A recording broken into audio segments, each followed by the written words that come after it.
नमो नमः। नमस्कार है। आप सभी का हार्दिक अभिनंदन है।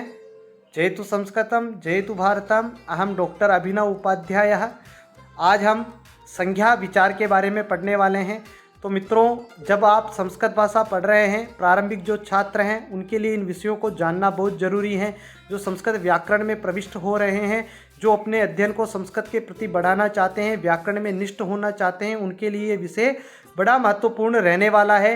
तो आइए हम इसके बारे में बातचीत करते हैं। तो क्या है संज्ञा का प्रकरण? जो लघु सिद्धांत कौमुदी का संज्ञा प्रकरण है उसे हम बाद में पढ़ेंगे। ये यहाँ पर संज्ञा प्रकरण से अभिप्राय है संज्ञा किसे कहते हैं, संज्ञा का अर्थ क्या है, संज्ञा कितने प्रकार की होती है, क्योंकि ये सब वाक्य का आधार है और भाषा का आधार है। क्योंकि भाषा का आधार शब्द है और शब्द का आधार वाक्य है। तो संस्कृत भाषा में शब्द दो प्रकार के होते हैं। एक तो ऐसे शब्द जिनका रूप वाक्य के अनुसार और शब्दों के कारण बदलता रहता है।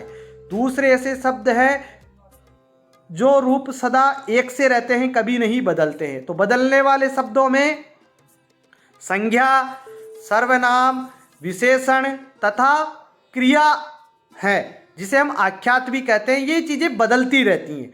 और न बदलने वाले शब्दों में यदा, कदा, सदा आदि अव्यय शब्द हैं। ये तथा पठितुम, कृत्वा आदि क्रियाओं के रूप हैं। और संस्कृत भाषा में तीन पुरुष होते हैं, प्रथम पुरुष, मध्यम पुरुष और प्रथम पुरुष, मध्यम पुरुष और उत्तम पुरुष। ठीक है। हिंदी में केवल दो ही वचन होते हैं। तो संस्कृत में एक वचन और बहुवचन के अतिरिक्त द्विवचन भी होता है। तो संज्ञा शब्दों के तीन लिंग होते हैं, पुल्लिंग, स्त्रीलिंग और नपुंसकलिंग। आपको ये याद रखना है क्योंकि हम संज्ञा विचारी करने वाले हैं। तो आपको ये सब चीज़ें याद रखनी है। मैं आपको हिंदी भी तुलनात्मक रूप से यहाँ पर बताता हुआ चल रहा हूँ।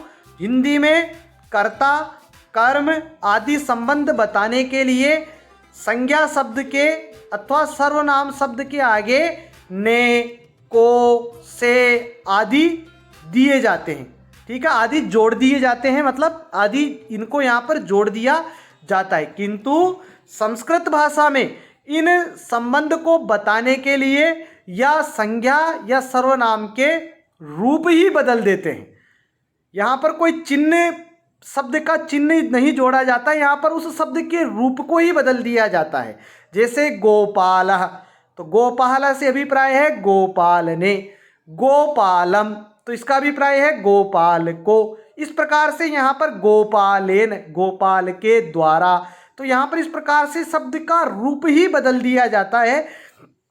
तो इस प्रकार एक ही शब्द के अनेक रूप हो जाते हैं। तो प्रथमा से लेकर सप्तमी तक 7 विभक्तियां होती हैं और भिन्न भिन्न कारकों को बताने के लिए प्रतिपादकों यानी प्रतिपादक जो शब्द होते हैं उनमें प्रत्यय जोड़ दिए जाते हैं, जिन्हें हम सुप कहते हैं। इस प्रकार भिन्न भिन्न काल की क्रियाओं का अर्थ बताने के लिए धातुओं में प्रत्यय जोड़ दिए जाते हैं। उन्हें तिङन्त हम कहते हैं, तिंग कहते हैं। और ये सुप और तिंग मिलकर पद कहलाते हैं।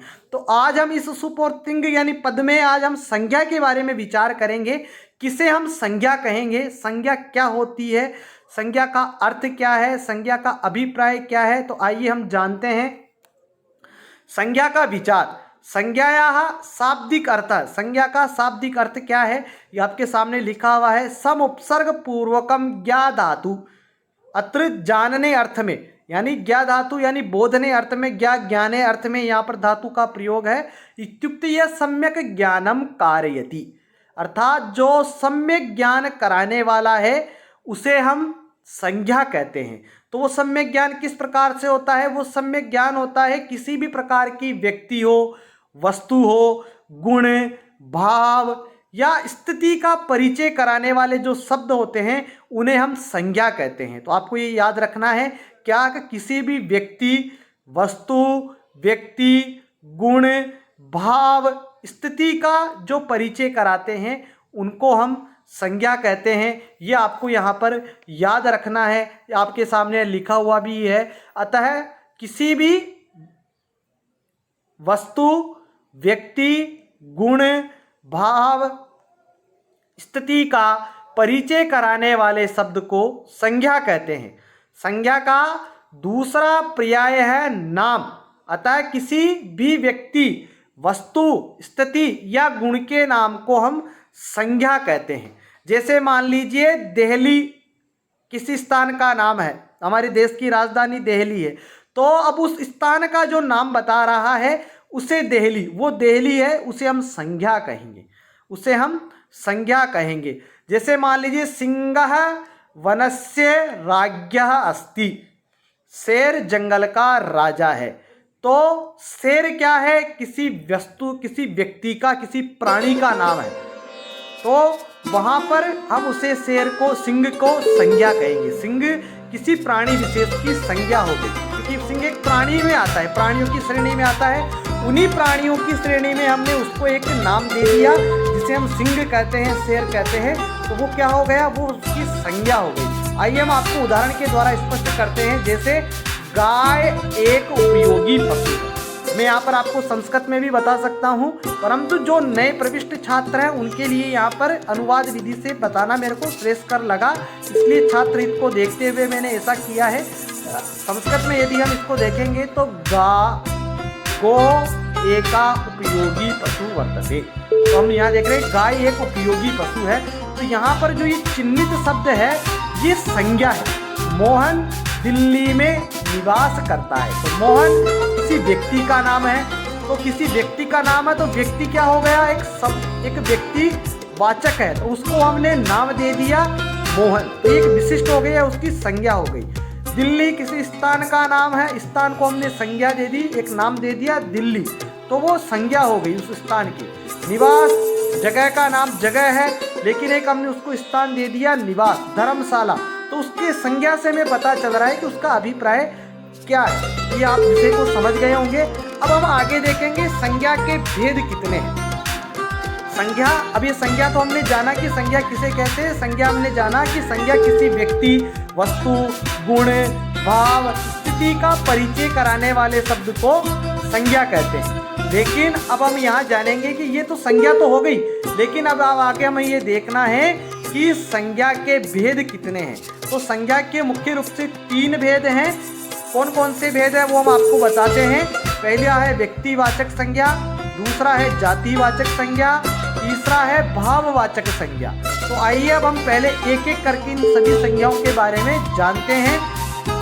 ये नाम से भी यहाँ पर स्पष्ट है, देखिए ये आगे लिखा हुआ भी है। संज्ञा के 3 भेद हैं, व्यक्तिवाचक संज्ञा, जातिवाचक संज्ञा, भाववाचक संज्ञा। आपको ये याद रखना है, क्योंकि जब भी आप वाक्य प्रयोग करेंगे, अशुद्धि संशोधन वाक्य निर्माण करेंगे, अशुद्धि संशोधन का कोई पाठ करेंगे या कोई गद्य पढ़ेंगे, कोई पद्य पढ़ेंगे, कहीं पर कोई चीज़ निकालनी होगी, क्रिया, क्रिया विशेषण, कर्ता विशेषण, सर्वनाम, संज्ञा, ये शब्द निकालने होंगे, तो आपको इन सब के बारे में ध्यान रखना होगा। फिर आपको बताना होगा ये व्यक्तिवाचक संज्ञा है। संज्ञा ये कौन सा संज्ञा शब्द है? व्यक्तिवाचक संज्ञा शब्द है, जातिवाचक संज्ञा शब्द है, भाववाचक संज्ञा शब्द है।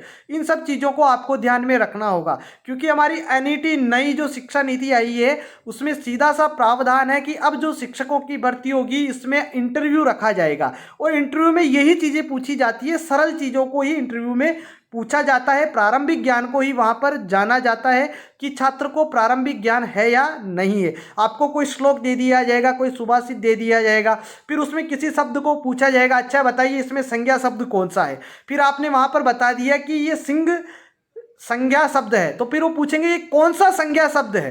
तो फिर आपको यदि पता है कि 3 प्रकार के संज्ञा शब्द हैं, जातिवाचक, व्यक्तिवाचक, जातिवाचक और भाववाचक, तो आप आराम से वहाँ पर बता सकते हैं। इसलिए ये विषय बहुत आपके लिए उपयोगी है। प्रारंभिक विषय है, परंतु ये आपके लिए उपयोगी रहने वाला है। आइए अब एक एक करके हम इन विषयों के बारे में जानते हैं। सबसे पहले है व्यक्तिवाचक संज्ञा। व्यक्तिवाचक संज्ञा किसे कहते हैं इसको हमें जान लेना चाहिए। व्यक्तिवाचक संज्ञा से क्या अभिप्राय है? व्यक्तिवाचक संज्ञा से जो अभिप्राय है वो यही है कि किसी व्यक्ति विशेष, वस्तु का नाम या किसी विशेष स्थान का या किसी विशेष प्राणी के नाम का जो हमें बोध कराता है उन्हें हम व्यक्तिवाचक संज्ञा कहते हैं। यथा राम, सीता, लक्ष्मण, नरेंद्र मोदी, महात्मा गांधी, सुभाष चंद्र बोस, महात्मा बुद्ध, केशव, हेडगेवार, इस प्रकार से आप अलग अलग नाम यहाँ पर बता सकते हैं। अलग अलग व्यक्तियों के नाम यहाँ पर आप बता सकते हैं। मतलब आप यहाँ पर जाने कि किसी व्यक्ति वस्तु विशेष स्थान या प्राणी के नाम का बोध कराते हैं, उन्हें हम व्यक्तिवाचक संज्ञा कहते हैं। अब इन व्यक्तिवाचक संज्ञाओं में क्या आएगा? व्यक्तिवाचक संज्ञाओं में आएगा प्राणियों के नाम, ठीक है, स्थानों के नाम और वस्तु के नाम। इन नामों को हम व्यक्तिवाचक संज्ञा के अंतर्गत मानेंगे। प्राणियों के नाम जो हमने जैसे देखा, गज है, कुक्कुर है, मयूर है, चटका, भल्लूक है। इस प्रकार से आप अलग अलग शब्दों को यहाँ पर देख सकते हैं। आगे मैं आपको बताता हूँ, आपको स्पष्ट होगा। जैसे प्राणियों के नाम में सिंह है, गज है, मयूर है, चटका। स्थानों के नाम, किसी स्थान का नाम दिल्ली, कनाडा, भारतम इत्यादि आप यहाँ पर स्पष्ट तरीके से देख सकते हैं। फिर है वस्तु के नाम, नीलगिरी, कावेरी, रामायणम, लेखनी, अंकनी, द्रोणी। किसी वस्तु का नाम, लेखनी, पंजिका, पुस्तकम, लेखनी, करतरी। किसी भी वस्तु का जो नाम है, पुस्तकम, हाँ, जैसे पुस्तकम, तो ये क्या हो गया? पुस्तकम, ये क्या हो गया? किसी वस्तु का नाम है, किसी वस्तु का नाम है। इस प्रकार से आप इसको आप समझ सकते हैं। तो ये क्या हो गई? ये हमारी व्यक्तिवाचक जो संज्ञा है, हमने पहली जो संज्ञा देखी व्यक्तिवाचक संज्ञा, ये आपको यहाँ पर स्पष्ट है। आगे देखते हैं हम जातिवाचक संज्ञा। जो शब्द किसी प्राणी, पदार्थ या समुदाय की पूरी जाति का बोध कराते हैं, उन्हें जातिवाचक संज्ञा कहते हैं। जैसे ब्राह्मण, मनुष्य, स्त्री, पर्वत, सिंह, कुक्कर, गज, फल, झरना, देश आदि। ये सभी क्या हैं? ये सभी किसी ना किसी जाति का बोध करा रहे हैं। किसी संज्ञा के अंतर्गत, ये सभी संज्ञा के अंतर्गत किसी ना किसी जातिवाचक संज्ञा के अंतर्गत ही किसी जातिवाचक संज्ञा का परिचय हमारे को करवा रहे हैं। इन्हें ही हम जातिवाचक संज्ञा कहते हैं। ये शब्द पूरी जाति के परिचायक हैं, ये आपको याद रखना है। जातिवाचक संज्ञा के अंतर्गत ही द्रव्यवाचक और समूहवाचक संज्ञा भी आती है। मतलब जो जातिवाचक है, इसी संज्ञा के अंतर्गत दो और हैं, वो हैं द्रव्यवाचक और समूहवाचक। द्रव्यवाचक नाम से स्पष्ट है, किसी पदार्थ या द्रव्य का बोध कराने वाले शब्दों को द्रव्यवाचक संज्ञा कहते हैं। समूहवाचक संज्ञा को यदि हम देखेंगे तो समूहवाचक संज्ञा से अभिप्राय है कि जिस शब्द से किसी समूह या समुदाय का, किसी समूह या समुदाय का ज्ञान होता है, उन्हें समूहवाचक संज्ञा कहते हैं। तो आइए देखिए, आप यहाँ पर समूहवाचक संज्ञा और द्रव्यवाचक संज्ञा मैंने परिभाषा में आपको यहाँ पर स्पष्ट करने का प्रयत्न किया है। द्रव्यवाचक संज्ञा, किसी पदार्थ या द्रव्य का बोध कराने वाले शब्दों को द्रव्यवाचक संज्ञा कहते हैं। जैसे सोना, चांदी, लोहा, तांबा, लकड़ी, ये सब द्रव्य हैं। स्वर्णम, रजतः, लोह, ताम्रम, काष्ठम, मृदा, मिट्टी, ये सब क्या है? द्रव्यवाचक संज्ञा है। ये द्रव्यवाचक संज्ञा है, ये आपको याद रखना है। कभी आपको कहीं परीक्षा में कोई पूछे, कोई पंक्ति दे दे, स्वर्णम सर्वधनेषु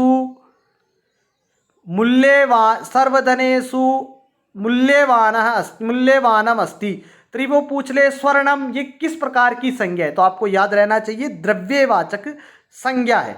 आगे देखते हैं हम समूहवाचक संज्ञा। जिस शब्द से किसी समूह या समुदाय का ज्ञान होता है, उसे समूहवाचक संज्ञा कहते हैं। जैसे कक्षा, कक्षा से एक समूह है तो हमें उसका ज्ञान होता है। तो कौन सी संज्ञा हो गई? कक्षा भी एक नाम है, तो नाम को हमने संज्ञा कहा। लेकिन अब ये कैसी संज्ञा है? समूहवाचक संज्ञा है। सेना, ये कैसी संज्ञा है? समूहवाचक संज्ञा है। कुटुंब, परिवार है, कैसी संज्ञा है? समूहवाचक संज्ञा है। जन समुदाय, ये कैसी संज्ञा है?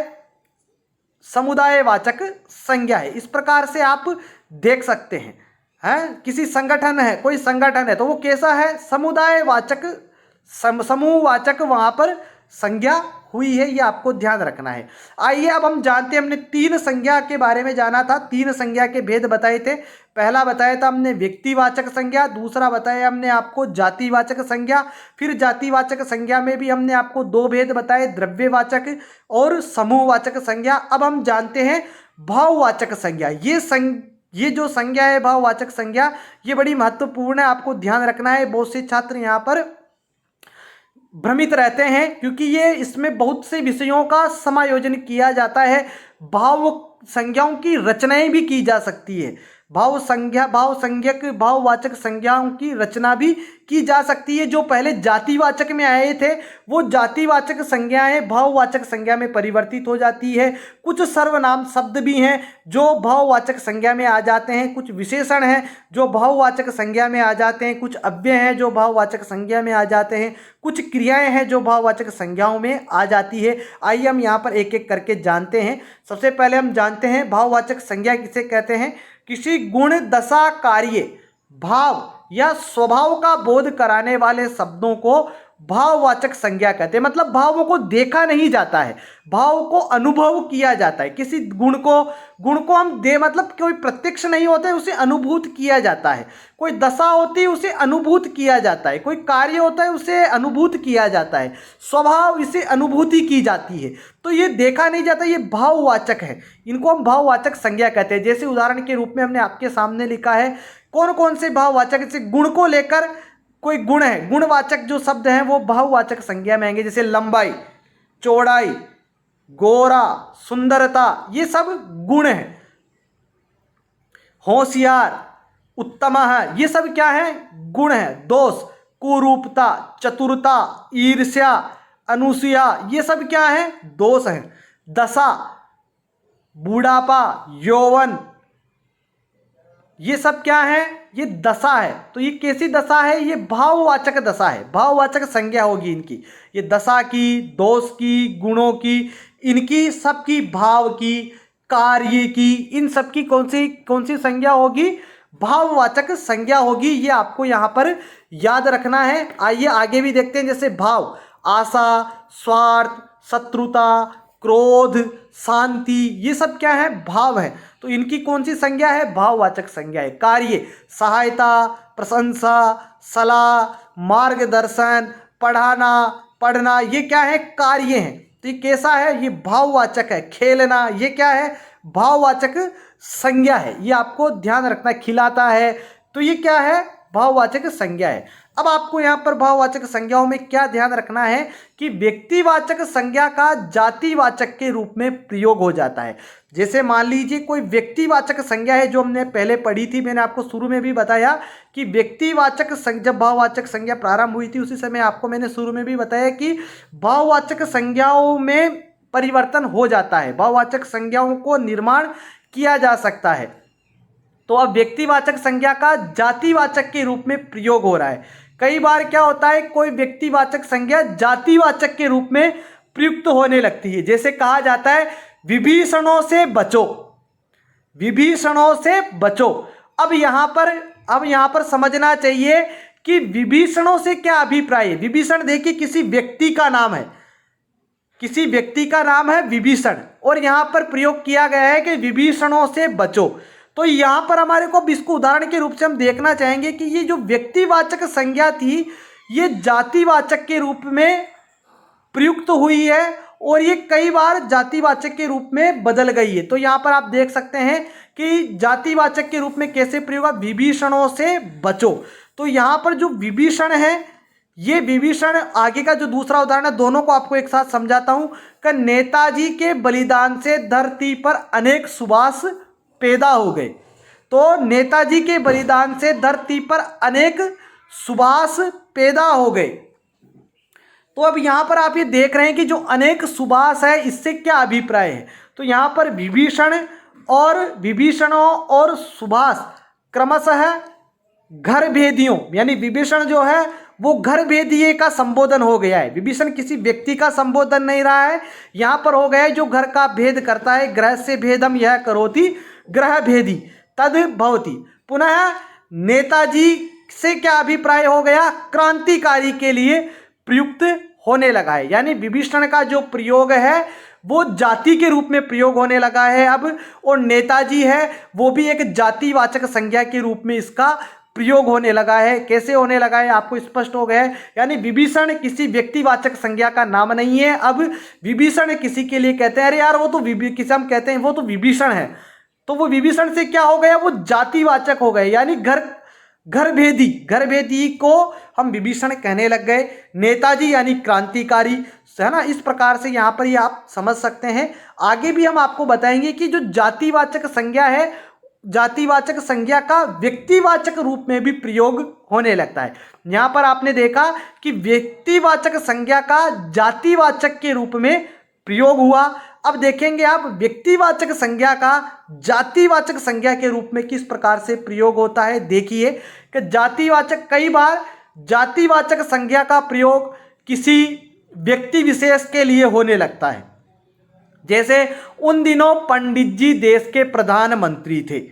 उन दिनों पंडित जी देश के प्रधानमंत्री थे। अब यहाँ पंडित जी क्या है, कोई जातिवाचक शब्द है, किसी जाति का बोध करा रहे हैं, लेकिन ये जातिवाचक शब्द व्यक्तिवाचक के रूप में प्रयोग होने लग गया। पंडित जी का जैसे ही नाम आता है तो नेहरू जी का नाम सामने आता है। तो ये यहाँ पर ये अभिप्राय है कि जो जातिवाचक संज्ञा है वो व्यक्तिवाचक संज्ञा के रूप में प्रयोग होने लगती है। ये आपको यहाँ पर ध्यान रखना है। आगे हम जब दूसरी तरफ हम देखते हैं, एक और उदाहरण मैं आपको यहाँ स्पष्ट करना चाहता हूँ। जैसे मान लीजिए उत्तर प्रदेश में एक महिला मुख्यमंत्री रही हैं, तो हम कहते हैं कि उस समय आज से 15 साल पहले, या अभी वर्तमान में योगी जी हैं, योगी जी से पहले अखिलेश जी थे, अखिलेश जी से पहले मायावती जी थे, तो हम कहते हैं कि उस समय उत्तर प्रदेश की मुख्यमंत्री बहन जी हैं।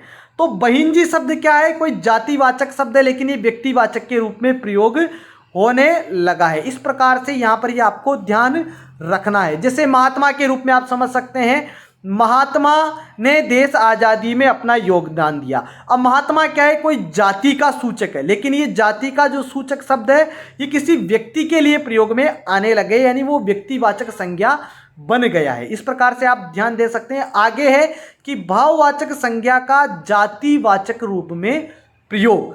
तो अभी आप यहाँ पर देख सकते हैं, जब भाववाचक संज्ञा बहुवचन में प्रयुक्त होती है तो वह जातिवाचक रूप धारण कर लेती है। जैसे बुराई से बुराइयाँ, लड़ाई से लड़ाइयाँ, दूरी से दूरियाँ, प्रार्थना से प्रार्थनाएं।